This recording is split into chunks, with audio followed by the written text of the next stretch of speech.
Hi சொந்தங்களே, நம்ம இன்றைக்கி வேலையெல்லாம் முடிச்சுட்டு வீட்டுக்கு வந்தாச்சு.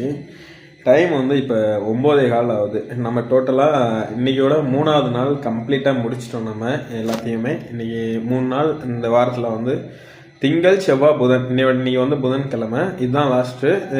அதனால தான் சரி அப்டேட் பண்ணலாம், டோட்டலாக எவ்வளோ சம்பாதிச்சிருக்கோன்னு சொல்லி அதை வீடியோவை அப்லோட் பண்ணணுன்றதுனால தான். இந்த வாட்டி 3 நாளைக்கு ஃபஸ்ட் நாள் 2600, செகண்ட் டே 2200, இன்றைக்கி 2950. மொத்தமாக சேர்த்து 7750 ரூபா. கிட்டத்தட்ட நம்ம எதிர்பார்த்த அமௌண்ட் 10,000 ரூபா தான் நம்ம கனெக்ட் பண்ணியிருந்தோம். பட் இருந்தாலும் 7750 ரூபா நம்ம சம்பாதிச்சிருக்கோம். இன்றைக்கி அதிகபட்சம் ஒரு 200 ரூபா பெட்ரோல் காசு, அவ்வளோதான். அப்புறம் சாப்பாடு.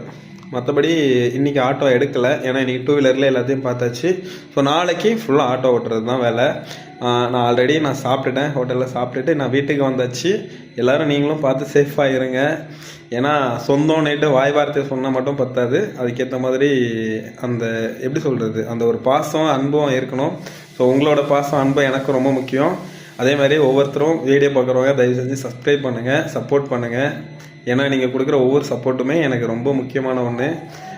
இப்போ தான் ஒவ்வொன்றா அடுத்தடுத்த கட்டத்துக்கு ஏறி வந்துட்டு இருக்க மாதிரி எனக்கு ஒரு ஃபீல் ஆகுது. ஸோ அதனால் பார்க்குறவங்க கண்டிப்பாக சப்ஸ்கிரைப் பண்ணுங்கள், சப்போர்ட் பண்ணுங்கள். நான் மறுபடியும் நாளைக்கு ஃபுல்லாக ஓட்டிட்டு, நாளைக்கு ஃபுல்லாக ஆட்டோ ஓட்டுறது தான் வேலை. நாளைக்கு காலையிலேருந்து ஈவினிங் வரைக்கும் ஆட்டோ ஃபுல்லாக ஓட்டி முடிச்சுட்டு நாளைக்கு எவ்வளோ ஏர்ன் பண்ணுறோன்னுட்டு இன்றைக்கி சொல்ல முடியாதுல்ல. ஸோ நாளைக்கு ஆர்டர் எப்படி இருக்குன்றதை பொறுத்து தான். நான் ஃபுல்லாக நாளைக்கு வெறும் ரேப்பிடோ மட்டும்தான் ஓட்டலான் இருக்கேன். அதனால் நாளைக்கு ஃபுல்லாக அதை அப்டேட் பண்ணிவிட்டு நான் உங்களுக்கு நாளைக்கு ஈவினிங் நான் உங்களுக்கு அதில் எவ்வளோ சம்பாதிச்சிருக்கேன்னு நான் உங்களுக்கு அப்டேட் பண்ணுறேன். அது வரைக்கும் நீங்களும் சாப்பிட்டுட்டு நிம்மதியாக படுத்து தூங்குங்க. மறுபடியும் நம்ம நாளைக்கு பார்க்கலாம். பாய் சொந்தங்களே.